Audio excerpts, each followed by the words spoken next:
Bien, esta es la continuación del video de farmacología general.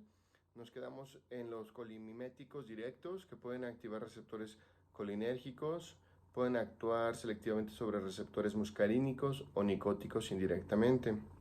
Y existe también la cuestión indirecta, los cuales actúan mediante inhibición de la acetilcolina, aumentan la concentración en la sinapsis y uniones neuroefectoras colinérgicas donde fisiológicamente es liberada. ¿Qué es la estructura química en sí?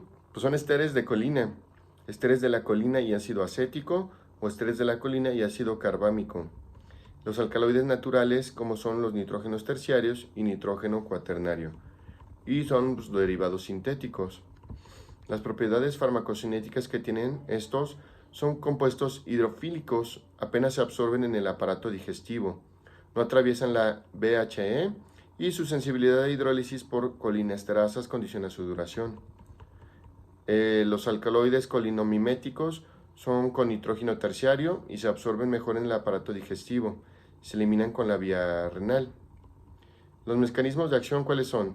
Son agonistas receptores muscarínicos y nicóticos colinérgicos. En este caso son uniones neuroefectoras del sistema nervioso parasimpático. Son los ganglios vegetativos y también lo que es la placa motora muscular. Y algunas sinapsis que pueden hacer también. ¿Sale? Ahora veamos los anticolinérgicos. Estos son fármacos de acción directa. Son aquellos que se unen a los receptores colinérgicos, generando su efecto farmacológico gracias a la inhibición de la acción de la acetilcolina endógena. En otras palabras, se trata del antagonista del colinérgico, como lo mencioné hace un momento, ¿verdad? Los agentes antimuscarínicos son competitivos de los receptores muscarínicos. La diferencia de efecto de estos agentes con respecto a cada función asociada con la transmisión muscarínica depende fundamentalmente del tono parasimpático de cada órgano o tejido. La clasificación de los antagonistas se realiza generalmente sobre la base de su origen, pues su selectividad no permite aún diferencias de importancia clínica real, como en este caso la representante de origen natural como la atropina y la escopolamina. Los antagonistas de los receptores nicóticos incluyen sustancias como el curare, la alfa-bungarotóxica y la galamina. La relajación muscular es usualmente deseable y con frecuencia esencial en ciertos procedimientos quirúrgicos, por lo que en estos casos se recurre al uso de antagonistas nicóticos como complemento de la anestesia general. Uno de los fármacos que ha sido históricamente más utilizado para la relajación muscular durante los procedimientos de anestesia general es la succinilcolina, que es el único representante importante de aquellos que muestran una acción despolarizante. En la actualidad hay cierta tendencia a disminuir el uso de la succinilcolina, pues tiene varias desventajas respecto a agentes más recientes, incluyendo posibilidades que pueden poner en riesgo la vida del paciente, como la hipercalemia, la hipertemia maligna, paro cardíaco, un shock, etc. La acción indirecta de los fármacos anticolinérgicos disminuyen los niveles de acetilcolina en el espacio sináptico a través de distintos mecanismos, si bien los mismos no son de mucha importancia clínica. Aunque el potencial terapéutico teórico de los agentes de acción indirecta es muy importante, el mismo se ha visto limitado por siempre la pobre selectividad que este mismo ha llegado a tener, ¿verdad?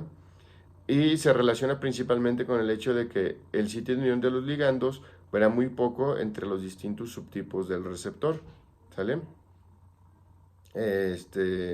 También vimos los antiadrenérgicos de acción directa, que son bloqueantes de los receptores adrenérgicos. Estos agentes actúan en forma selectiva, logrando su efecto al impedir la acción de las catecolaminas endógenas, un grupo que incluye la representación como el prazosine, terazocin, doxazocin o el trimazocin. Son los bloqueantes en sí de los receptores alfa-1, los agentes más importantes. Estos fármacos causan en sí vasodilatación importante, con caída de la resistencia periférica y disminución de la presión arterial. Es muy común que generalmente las respuestas reflejas simpáticas con taquicardias, aumento de volumen de latido, retención de hidrosalina, posibles endemias, y estos fármacos, a diferencia de otros antihipertensivos, tienen efectos positivos, disminuyen los niveles de LDL, colesterol y de los triglicéridos, con aumento simultáneo del colesterol malo. colesterol y también reducen la presión venosa pulmonar por parte de la venodilatación. ¿Cuáles son sus usos clínicos? Bueno, para hipertensión arterial, hoy se considera de primera elección habiendo ciertas evidencias que sugieren que incluso podrían empeorarla. La asociación con diurético es muy importante ya que su uso decide en ciertos casos que la comitancia a trastornos. O también se utiliza bastante en el caso de la insuficiencia cardíaca congestiva severa. Solo en ciertos casos, ¿verdad? Y también vimos los autocoides, que los autocoides en sí significa o se refiere a hormonas locales, en el sentido de mediadores endógenos presentes en los diversos tejidos, cuyo blanco está muy cerca del sitio de su liberación, incluso en la misma célula liberadora. Muchos de ellos son producidas por el organismo en respuesta a cambios o agresiones localizadas. Las autocoides se liberan en respuesta a muy diversos estímulos fisiológicos y fisiopatológicos, habiéndose identificado función autocoidea pues en la adenosina, en las cininas, factores químico-tácticos, tromboxanos, en la histamina, leucotrienos, serotonina, óxido nítrico y prostaciclinas. Nosotros vamos a enfocar en la histamina, que es una molécula de bajo peso molecular, obtenida a partir de la L-histiadina. Gracias a la enzima histiadina descarboxilasa, se considera que una amina biogénica en el sentido de que se trata de un transmisor que no forma parte de la vía metabólica generales de la célula.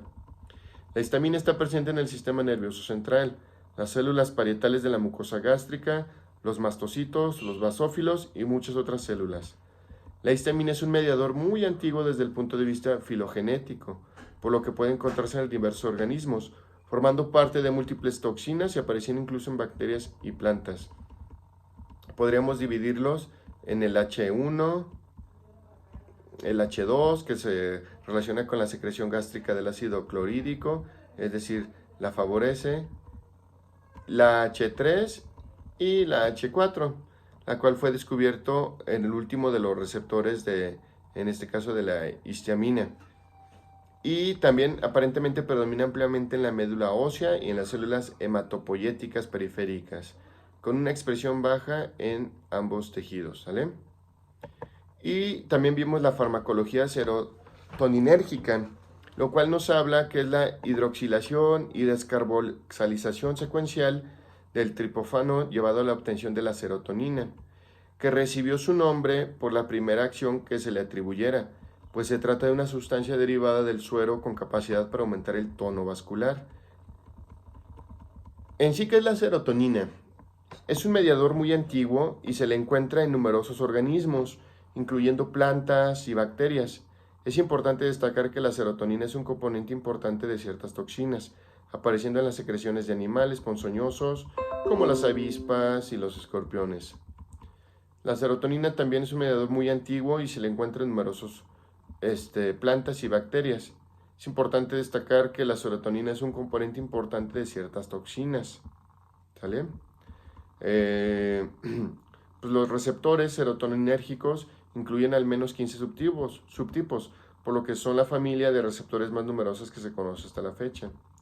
Son receptores ligados a la proteína G, que inhiben la adenosín-ciclasa, ubicados sobre todo a nivel del tallo encefálico. Y receptores 5-HT2, receptores ligados a la proteína G, a la fosfolipasa. Generación de diaciclosirol e inositol trifosfato, ubicados en la corteza cerebral y a nivel plaquetario. Los otros receptores HT3 se trata de los únicos receptores ionotrópicos en la transmisión a lo que se refiere a los canales catiónicos y están presentes sobre todo en las terminales parasimpáticas gastrointestinales.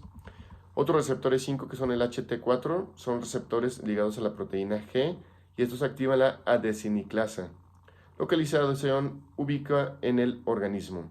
Entre las localizaciones más importantes son las del sistema nervioso central como el hipocampo y otras tipo gastrointestinal como las neuronas o los plexos gastroentéricos. Y está también la HT6 y la HT7, que son receptores ligados a la adenosiclasa, supuestamente pues involucrados en ese tipo de acciones, ¿verdad?